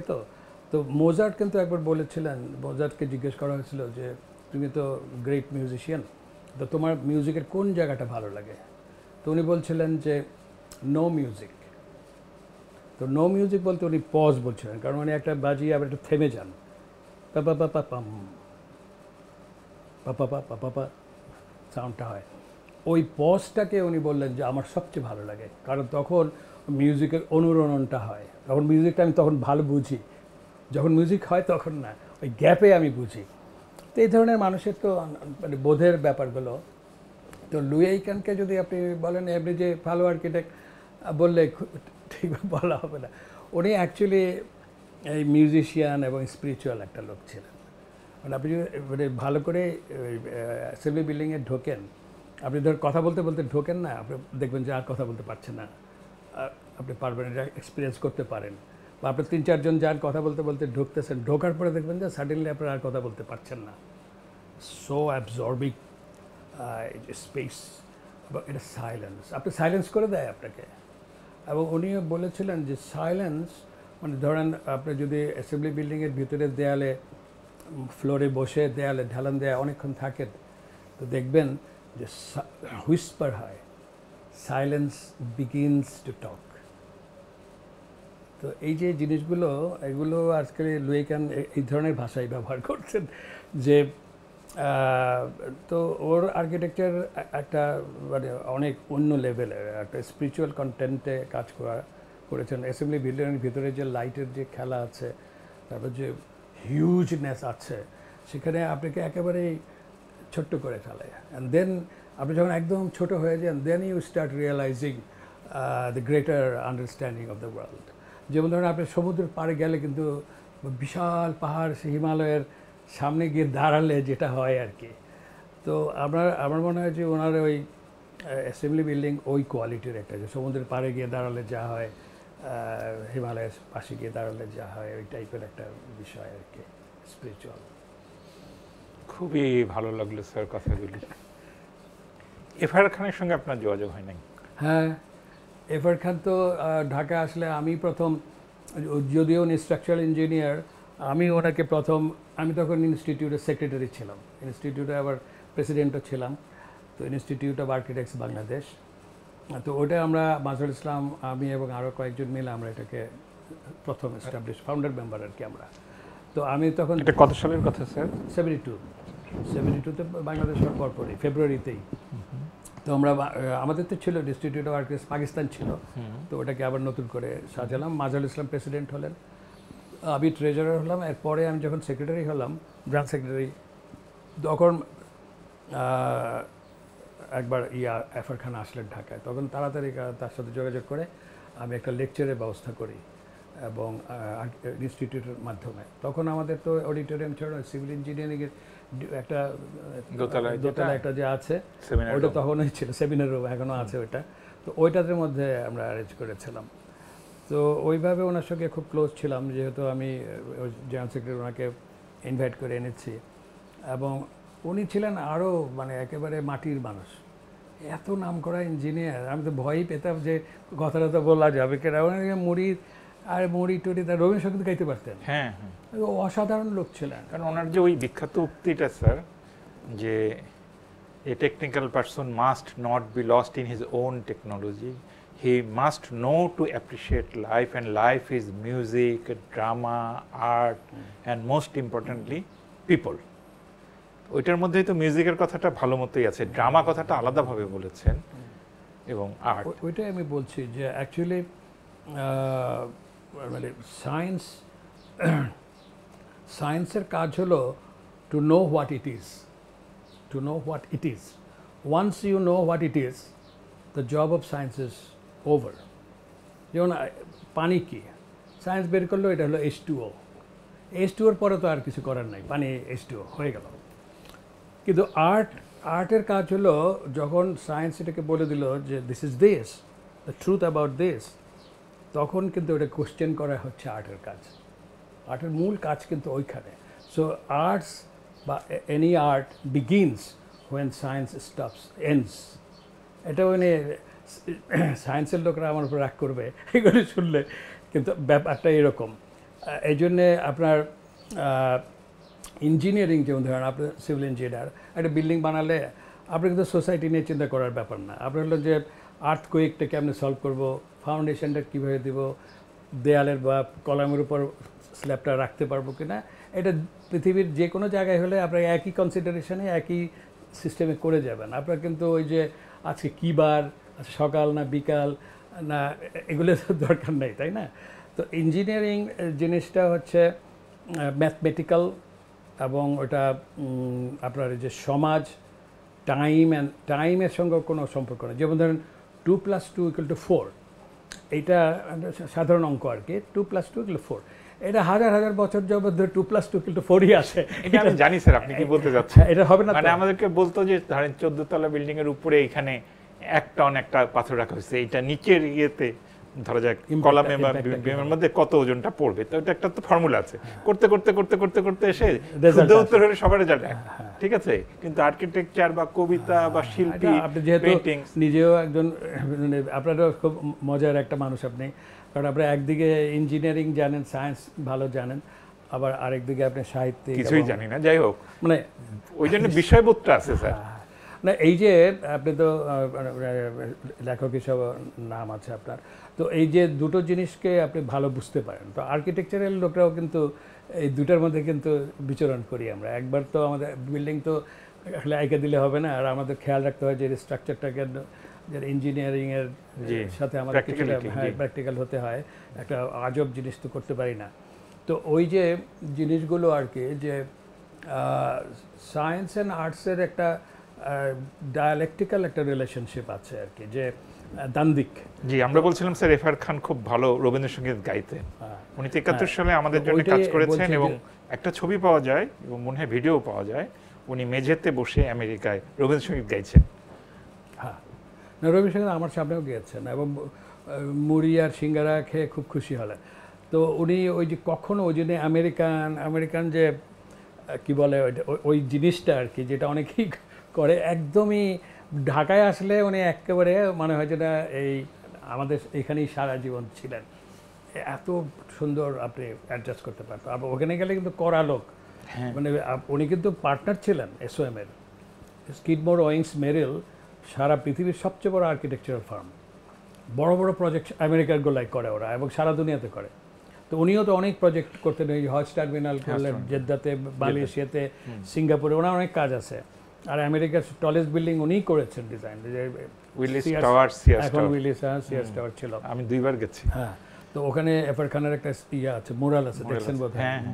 Gold colour. হ্যাঁ, ওইখানে এই কথাটা লেখা ছিল। হ্যাঁ, তো উনি মানে সিভিল ইঞ্জিনিয়ারিং একজন মহিরুহ মানুষ, এবং তাকে sir Einstein of structural engineering বলা হয়। Right, Einstein of structural engineering বলা হয়। এবং তিনি কিন্তু মজাটা হলো যে আইনস্টাইনের কিন্তু বেহালা বাজাতেন। হ্যাঁ, মানে দেখেন ওই লেভেলে গেলে, আমি যেটা বলছিলাম আর কি, যে আপনি একটা স্পিরিচুয়াল লেভেলে গেলে না, তখন কিন্তু আপনি বুঝতে পারেন যে লাইফের আসল ব্যাপারটা আর কি। ইঞ্জিনিয়ারিং খুবই ইম্পর্টেন্ট জিনিস, আবার আর এই দুটোর মিশ্রণ কিছু কিছু ব্যক্তির মধ্যে হয়। এভারকেন কিন্তু ওরকম ছিলেন, লুয়েকান ওরকম ছিলেন, আইনস্টাইন ওরকম ছিলেন। উনি যখন জার্মানি থেকে চলে আসেন আমেরিকায়, আইনস্টাইন, তখন ওনার একটা ছোট্ট সুটকেস ছিল টিনের, আমাদেরও কিন্তু ছোটোবেলায় টিনের সুটকেস ছিল, টিনের একটা সুটকেস আর একটা বেহালা, এক হাতে বেহালা আর এক হাতে টিনের সুটকেস নিয়ে আমেরিকায় গিয়ে বলতে। আপনার চুলের সঙ্গে গফের সাথে মিল আছে আইনস্টাইনের কিছুটা কিছুটা। হ্যাঁ, সেই হ্যাঁ। তো এফার খান সম্পর্কে আর কোনো স্মৃতি আছে স্যার? না, এফার খান তো খুব অল্প বয়সে মারা গেলেন। মারা যাওয়ার কিছুদিন আগেও আমাদের সঙ্গে দেখা হয়েছিল, ঢাকায় উনি আসতেন।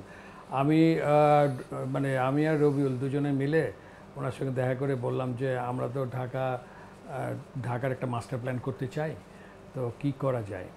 ওইটা বোধ হয় আপনার 70s-এর শেষের দিকে, 76-77 ওই সময়। তো এফার খান তো মারা গেলেন 82-তে বোধ হয়। তো ওই সময় ওনার সঙ্গে দেখা করে আমরা বললাম যে এফার খানের সঙ্গে আবার আত্মীয়তা ছিল ওই যে রাশেদ খান মেননের ছোট ভাই একজন আর্কিটেক্ট আছে। আচ্ছা, ওনার নাম তো মনন বলে একজন আর্কিটেক্ট ছিল, হ্যাঁ হয়তো দেখেছেন। তো ও ছিল না বাংলাদেশে খুব একটা, তো ও মনন তখন ছিল। তো মননকে ধরলাম যে এফার খানের সঙ্গে একবার মানে দেখা করো, আমার কথা আছে।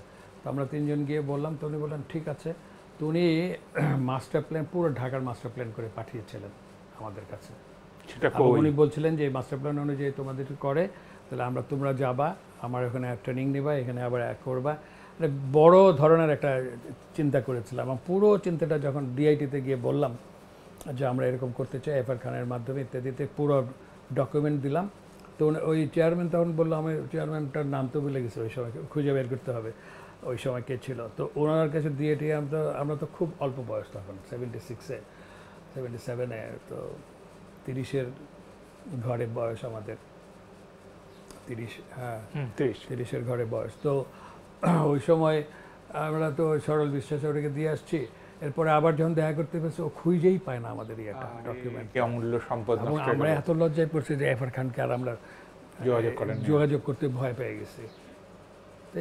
তো ওখানে ওইটা শেষ হয়ে গেছে। কিন্তু উনি একটা সুন্দর একটা ওয়ার্কআউট করেছিলেন, কিন্তু উনি ভেবেছিলেন যে আমরা হয়তো এটারে পারবো এখানে করে। আমরা যে এত কাঁচা ছিলাম, আমরাও বুঝি না যে এত কাঁচা কাজ হয়ে গেছে। ডিআইটি এটা পাত্তাই দিয়ে ফেলে দিচ্ছে আর কি। এখনকার ঢাকা স্যার, আপনি তো 46-এ জন্ম, অনেক দিন ঢাকার মানুষ, এই ঢাকা দেখে আপনার দুঃখ হয় না? না, অ্যাকচুয়ালি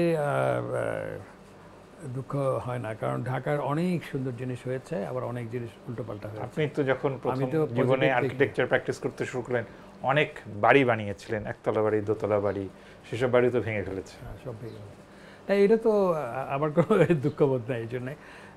এটা তো একটা মানে সময়টা খুব ইম্পর্টেন্ট।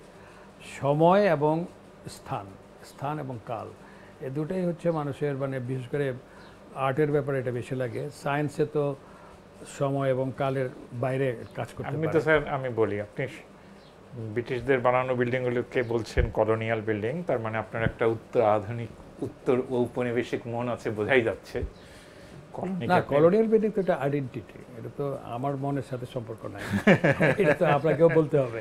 আচ্ছা, আমার কাছে লাগে মোগল বিল্ডিং কে মোগল, আমাদের বিউটিফুল যেসব স্থাপনা, হ্যাঁ, সবগুলি তো বিদেশিরা বানিয়ে দিয়ে গেছে। মোগলদেরকে যদি বিদেশি নাও বলি, মোগলরা, তারপরে বানালো ইংরেজরা। এখনো যদি ওই মেডিকেল কলেজের ওই রাস্তাগুলো তো যাই, এখনো বড় বড় গাছ, বা রমনা পার্কটা ওরা বানিয়ে দিয়ে গিয়েছিল। বুদ্ধদেব বসুর সুন্দর বর্ণনা আছে যে প্রাচ্যের উদ্যান নগরী হচ্ছে ঢাকা। তারপরে আইয়ুব খান সেগুন বাগিচায় থাকতেন। হ্যাঁ, শেরে বাংলা নগর।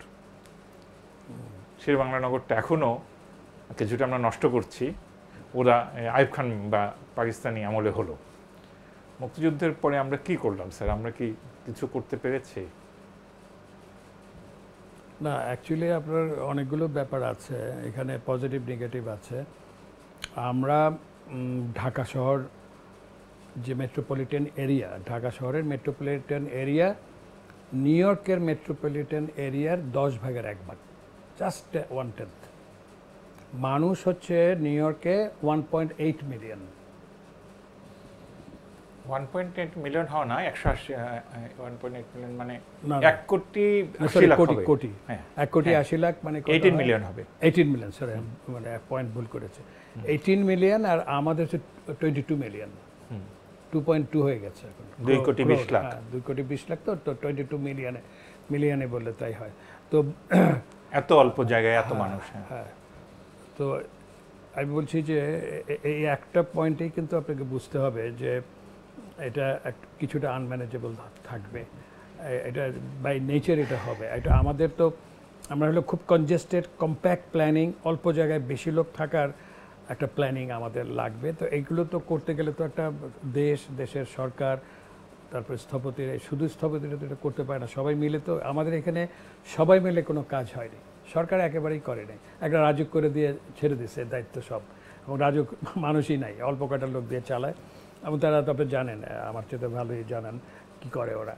তো এখন আমরা যেটা বলতে চাই যে আমেরিকার বেলবেলা যদি বলি একটু, এটা বুঝতে হবে যে আমেরিকায় যে লোক আছে এই 50টা স্টেটে, এরা যদি সবাই টেক্সাসে এসে যায়, সব মানুষ, তো তাহলে টেক্সাসের যে ডেনসিটি হবে ল্যান্ড ভার্সেস মানুষ, সেটা আমাদের বাংলাদেশের আরেকটা হিসাব আছে স্যার, বাংলাদেশের পৃথিবীর সব মানুষকে যদি বাংলাদেশের জনসংখ্যার ঘনত্বে বসানো যায়, আমেরিকার অর্ধেকটাতে এটা যাবে। হ্যাঁ, তো এইগুলো তো রিয়েলিটি তো আমাদের জানতে হবে। আমরা এখন প্রবলেমটা হলো, আমরা ভালো একটা শহর বললে আমরা মনে করি আমেরিকা, ইউরোপ, এইভাবে আসলে কম্পেয়ার করা। কলকাতাটাও তো স্যার গুছিয়ে ফেলেছে, আমার মনে হয় না, মনে হয় না ওরা গুছানো, ওরা আরো ওদের আর্কিটেকচার তো অনেক পুয়ার। ওদের আমরা যদি ওদের নতুন বিল্ডিংগুলো খুবই বেশ একটু দুঃখজনক চেহারা, খারাপ। আমি যেটা বলতে চাচ্ছি যে ওই যদি আপনি ওইভাবে বলেন, কম্পেয়ার করেন, কলকাতা কিন্তু আপনার আমাদের প্রায় একটা সময় 1950 সালে আপনার 6 গুণ বেশি লোক ছিল কলকাতার ঢাকার থেকে। এখন কলকাতার থেকে আমাদের প্রায় 2 গুণের কাছাকাছি হয়ে গেছে লোক সংখ্যা। হ্যাঁ, তো অনেক কম, মানে 6 গুণের থেকে আমাদের চেয়ে কমে গেছে। তো ওরা সময় এবং স্পেস পেয়েছে গোছানোর। আমরা কিন্তু হঠাৎ 72-এর পরে অসম্ভব রকমের কনজেশন হচ্ছে, 1 নম্বর। 2 নম্বর হচ্ছে যে আমরা কিন্তু এখন 4th largest megacity in the world. তো এগুলো তো হঠাৎ করে হয়ে গেছে, আমরা তো প্রস্তুত না, আমাদের ইকোনমি প্রস্তুত না, আমাদের টেকনোলজি, আমাদের টেকনোলজি তো নাই। আমরা তো কিছুই, মানে আমরা একটা স্ক্রু বানাই না এখনো, একটা সুই কিনতে হয় চায়না থেকে। তো আমাদের টেকনোলজি ডেভেলপ করে নাই, কিন্তু মানুষ বেড়ে গেছে। তাও আমাদের, আমি তো বলি যে কিছু ভালো আর্কিটেক্ট বলাতে কিছু বিল্ডিং অন্তত চেহারা ভালো হচ্ছে, আরো খারাপ হওয়ার কথা। আমাদের যেটা হচ্ছে, একটা বিল্ডিং এর নাম বলে দেখান না স্যার, আপনার প্রিয়, আপনার কাজ, কার কাজ ভালো লাগে বাংলাদেশে তরুণতারদের মধ্যে? কাশিমের কাজ তো ভালো, মেরিডার কাজ তো ভালো, কিন্তু ওয়ার্ল্ড রিকগনাইজড হয়ে গেছে এখন। তো ওয়ার্ল্ডের বেস্ট বিল্ডিং হয়েছে তো কাশিমের, আপনি বোধহয় জানেন। Best building in the world কোনটা স্যার? এটা ওটা হচ্ছে আপনার ওই যে খুলনাতে একটা হসপিটাল করেছে, ওই খুলনার কাছে একটা জায়গায়, নামটা মনে পড়ছে না এই মুহূর্তে। তো ওখানে ওই বিল্ডিংটাকে আমেরিকার মানে সারা পৃথিবীর যে সবচেয়ে নামকরা সেই সব আর্কিটেক্টদের সঙ্গে সে কম্পিট করে ওয়ার্ল্ডের বেস্ট বিল্ডিং হয়েছে 2022 সালে, এবং সেটা 2 বছর পর পর হয় সারা পৃথিবী থেকে। এটা ইংল্যান্ডে তাদের হেডকোয়ার্টার। তারা অনেক, মানে সারা ইউরোপের আর্কিটেক্ট, অন্যান্য নামকরা আর্কিটেক্টদেরকে জুরি করে এটা করে। তো সেখানে তো সেটা হয়েছে। তো আমাদের আছে, আপনার ওই গাইবান্ধার কাজটাও যদি দেখেন, ওই একটা ইয়ে আছে, স্টুডেন্টস একটা কমিউনিটি আছে, ওই বিল্ডিং আপনি হয়তো দেখেননি, এছাড়া এখন কিন্তু অনেকই সুন্দর সুন্দর কাজ করছে এবং দেশে মানে বাংলাদেশি মডার্ন এটা মানে অনেক ভালো ভালো কাজ আছে। তো এমনিতে হ্যাঁ, পুরো শহরে আপনি যদি বলেন তো আমেরিকাতেও হাঁটলেও ভালো বিল্ডিং আপনার চোখে পড়বে না।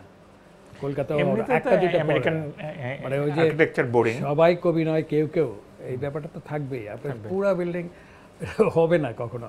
তবে আপনার কলকাতার প্ল্যানিং আমাদের চেয়ে ভালো, ওদের প্ল্যানিং ডিপার্টমেন্টগুলো ভালো। কলকাতায় অনেক ওইটা সাহেবরা তৈরি করে দিয়েছিল। আমাদের প্ল্যানিং সবচেয়ে ঢাকার কোনো প্ল্যানিং হয় নাই, সেই জন্য বিল্ডিং কিছু সুন্দর হচ্ছে, কিন্তু প্ল্যানিং এই যে ট্রান্সপোর্টেশন বলেন, তারপর আপনার যে প্ল্যানিং মানে কি, প্ল্যানিং হচ্ছে আপনি কতটুক জায়গা আপনি দিবেন মানুষ থাকার জন্য, কতটুক দিবেন আপনি বন করবেন, মানে আপনার পার্ক এরিয়া লাগবে, কতটুকু আপনার স্কুল কলেজ লাগবে, কতটুকু, এগুলোর তো একটা রেশিও লাগবে।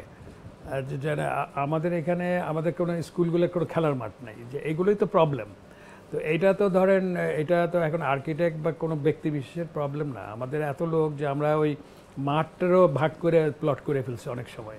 ঢাকার যে কিছু মাঠ ছিল সেটাও ভাগ করেছে, আমাদের চোখের সামনে ঘটেছে এগুলো। তো সেই সঙ্গে এগুলো তো আমরা থামাতে পারি না, এটা তো আমরা ব্যর্থ সেই হিসাবে, আমরা সমস্ত জাতি ব্যর্থ।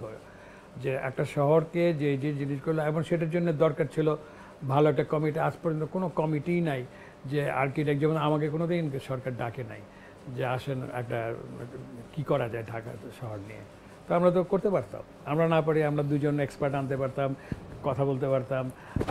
মানে এগুলো তো নিয়ম আছে কতগুলি করার।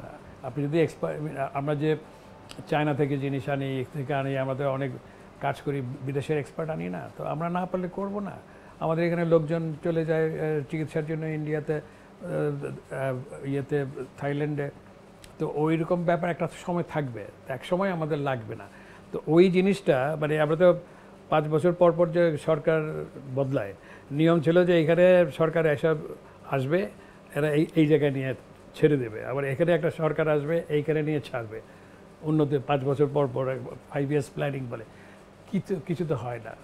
বিশেষ করে এই যে ফিজিক্যাল প্ল্যানিং, একটা গ্রাম, আদর্শ একটা গ্রাম, আজকে আমাদের খুব ইচ্ছা একটা গ্রাম ডিজাইন করার, কোনো কেউ তো আমাদেরকে অফার, আমি তো নিজে গিয়ে একটা গ্রামের মধ্যে গিয়ে বলতে পারি না আমি গ্রাম মেরে ভাগিয়ে দেবে। তো আমি ওই জিনিসগুলো আসলে এখন এগুলো দোষাদোষি করা যাবে না, সেটা হচ্ছে যে আমাদের রিয়ালিটিটা ভালো করে বুঝতে হবে, রিয়ালিটি হলো আসল। এবং এই রিয়ালিটিকে ঠিক করার জন্য সবচেয়ে বড় যারা কাজ করে তারা হলো পলিটিশিয়ান, তারপরে আসে অন্যান্য এক্সপার্টিস যারা আছে, বিভিন্ন টেকনিক্যাল লোকরা আসে। তো আমাদের ওই যে স্তরে স্তরে যে কাজগুলি করার যে কথা ছিল সেটা সামহাও হয়নি আর কি, বিক্ষিপ্ত কিছু কাজ হয়েছে শুধু। আর্ট নিয়েও তো স্যার আপনার আগ্রহ, আপনি আর্ট ক্রিটিক। বাংলাদেশে কোন কোন আর্টিস্টের কাজ আপনার মনের মধ্যে বেশি?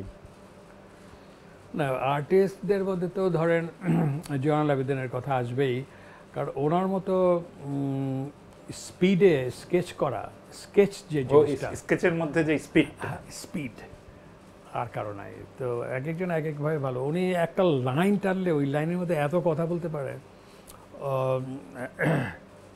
একদম জ্যান্ত লাগে, আবার এত কুইকলি আঁকার মধ্যে। তো ওই ওয়ার্ল্ড ক্লাস, মানে মাস্টার ক্লাস একজন স্কেচ মাস্টার উনি। পেইন্টার হিসাবে আমি অত বড় বলবো না, কিন্তু স্কেচে একদম মানে মাস্টারলি ওয়ার্ক আছে তার। কামরুল হাসানের কাজ ভালো লাগে, কারণ কামরুল হাসানের যে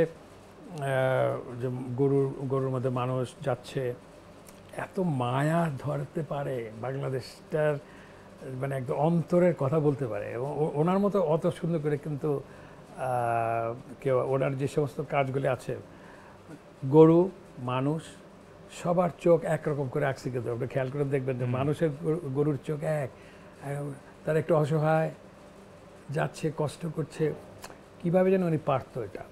ওনাকে অনেকে ওই যে কিউবিস্ট বলে, এগুলো আসল কথা না। ওনার যে জিনিসটা হচ্ছে যে উনি এই একদম রিয়ালিজম করে না, ন্যাচারালিজম করে না, রিয়ালিজম করে, রিয়ালিস্টিক ছবি, কিন্তু ওর মধ্যে যে ওনার নিজস্ব একটা স্টাইল আছে, নিজস্ব একটা মানে ব্যঞ্জনা আছে বা এক্সপ্রেশন আছে, সেটা কিন্তু ওনার নিজস্ব। এবং এটা আর কোনো শিল্পীর অত স্ট্রংলি নিজস্ব একটা ক্যারেক্টার আমাদের দেশে নাই, বেশিরভাগই ওই অন্যান্য জায়গা থেকে সোর্স থেকে নেওয়া ছবি আঁকে বেশিরভাগ। নিজস্ব ক্যারেক্টার তৈরি করা এর মধ্যে এই দুজন প্রথম আসবে। এরপরে আরও আছেন আপনার ট্যাপিস্ট্রি করতেন যে রশিদ চৌধুরী। রশিদ চৌধুরীর কিছু কিছু ট্যাপিস্ট্রি আছে অসাধারণ কাজ অনেক, মানে এই যে আমাদের বাংলাদেশের যে কালচার, বিশেষ করে ফিগারের ভিতর দিয়ে ফ্লেম লাইক কতগুলো ছবি উনি এঁকেছেন, যেটার ভিতর দিয়ে একটা দেশজ ক্যারেক্টার উনি কিন্তু আনতে পেরেছেন। আর তাছাড়া উনি তো টেবিস্ট্রি তো উনি মানে জনক বলা যায় বাংলাদেশ, তো আর এখনও তো আর নাই কেউ, উনি একাই ছিলেন এবং অনেকটা স্কুলও করতে চেয়েছিলেন, তো অকালে মারা গেলেন, অল্প বয়সে মারা গেলেন। মুনির আমাদের এখন তো ওয়ার্ল্ড ক্লাস পেইন্টার, তার ছবির মধ্যে তো স্পেস অ্যান্ড কালারের যে ব্যঞ্জনা তো অসাধারণ। আর আরও অনেকেই ভালো কাজ করেন এখন, বলা যায় আর কি এইভাবে। তাহলে স্যার আমরা শেষ করে আনি, আপনি বাংলাদেশ সম্পর্কে তাহলে দেখা যাচ্ছে এখনো আশাবাদী? অফকোর্স না, বাংলাদেশ কিন্তু বেসিক্যালি রং জায়গায় যাচ্ছে না, মানুষ তো উল্টোপাল্টা কাজ করছে। দেশ কিন্তু আরও বড়, এই পলিটিশিয়ান বলেন, ইঞ্জিনিয়ার, আর্কিটেক্ট বা এর থেকে দেশ অনেক বড়। তো দেশের এই সামান্য একটা অল্প সময় আমরা দেখি তো আমাদের ফ্রাস্ট্রেশন, আমাদের অ্যাসপিরেশনটা ওই সময়ের মধ্যে থাকে। আপনি যদি অনেক দূরের থেকে অনেক বড় মাপে দেখেন, দেশ কিন্তু ঠিকই যাচ্ছে, এটা কিন্তু এর থেকে ভালো যাবে না। আপনি আমেরিকা দেখেন আবার একটু নিচের দিকে যাচ্ছে, তাই না? এটা বিবর্তনের যে বিষয় আছে, একবার উঠে একবার নামে। হ্যাঁ, তো আমরা যখন আবার একটু গোছাতে পারবো, দেশ উঠে আসবে। এখন তো ধরেন এই যে জেনজির আমাদের একটু আশাবাদ তো আবার আনলো, একদিকে আনলো, কারণ বেশি করাপ্ট হয়ে যাচ্ছিল আমাদের সরকার, তো ওইটা ওরা আর সহ্য করেনি, আমরা দেশের মানুষও সহ্য করেন, আমরাও করি নাই, কিন্তু একসময় তো আমরা আশাবাদী ছিলাম ওদেরকে নিয়েই। তো এই যে জিনিসগুলো হতে হতে এটা বোধহয় ডেমোক্রেসি তো হজম করা হয়নি আমাদের। আসলে ডেমোক্রেসির যে প্রিন্সিপালগুলো, যে সব মানুষকে সমান অধিকার দেব, সমান সুযোগ দেব এবং অর্থনৈতিকভাবে বৈষম্য যতটা কমানো যায় করব, এটাই তো তিনটা প্রিন্সিপাল ছিল। একটা ইগালিটারিয়ান সোসাইটি তৈরি করতে হবে, যে বিশ্বাসের উপরে তো আমরা সবাই কাজ করি, তাই না? আমরা যে নিজেদেরকে শিক্ষিত বলি, তো ওই কারণটাতে তো যে আমরা এই তিনটা জিনিসকে আপহোল্ড করি। তো এখন আমাদের যার যার কাজের ভিতর দিয়ে ওটা করার কথা, কিন্তু পলিটিশিয়ানরা খুব সিরিয়াসলি মানে ফেল করেছে প্রথম। তারপরে ওইটার কারণে ওই যে ডমিনো এফেক্ট হয়, তো ডমিনো এফেক্টে সব জিনিসের মধ্যে এটা তো এফেক্ট হয়। এখানকার শিক্ষা বেশ নিচে চলে গেছে, এবার নাকি খুব বাজে রেজাল্ট করেছে শুনলাম যে স্কুলের ছাত্রছাত্রীরা। তো এগুলো হচ্ছে, কিন্তু আমি আশাবাদী, কারণ আপনি দেখেন যে এডুকেশনের দিক থেকে কিন্তু কিউবার রেটিং কিন্তু আমেরিকার থেকে ভালো। তো কিউবা তো কোনো দেশই না, মানে এত বাংলাদেশের থেকেও খারাপ অবস্থা এখন, কিন্তু ওর এডুকেশনাল রেটিং কিন্তু ইয়ের থেকে ভালো, আমেরিকার থেকে। পার্সেন্টেজ কেরালাতে আপনার, ইন্ডিয়ার কেরালাতে আপনার পার্সেন্টেজ অফ এডুকেশন আমেরিকা থেকে বেশি।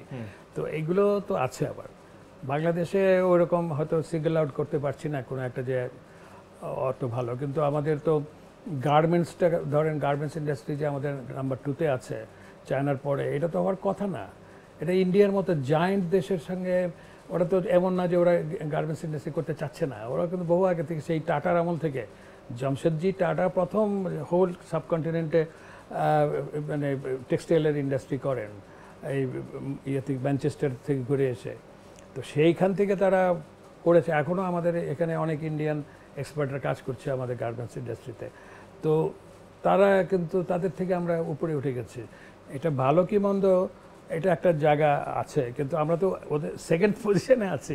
সো এই জিনিসগুলো, অর্থাৎ ওদেরকে যদি আরও সুযোগ দেওয়া যেত, গভর্নমেন্ট যদি আরও চিন্তাভাবনা করার, মানে থটফুল গভর্নমেন্ট পাইনি আমরা রানিং করার মতো একটা সরকার পেয়েছি কোনো রকম।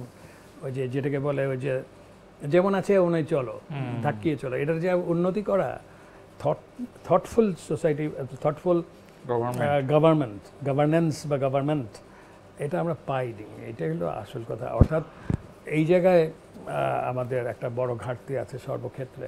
তো ওটা এক সময় যদি আমরা কাটিয়ে উঠতে পারি, তাহলে হবেই আর কি সব। ঠিক আছে স্যার, এতক্ষণ আমরা কথা বলছিলাম বাংলাদেশের একজন প্রধান অগ্রগণ্য স্থপতি শিল্প ভাবক এবং আমি বলবো স্থাপত্যের দার্শনিক শামসুল ওয়ারিস স্যারের সঙ্গে।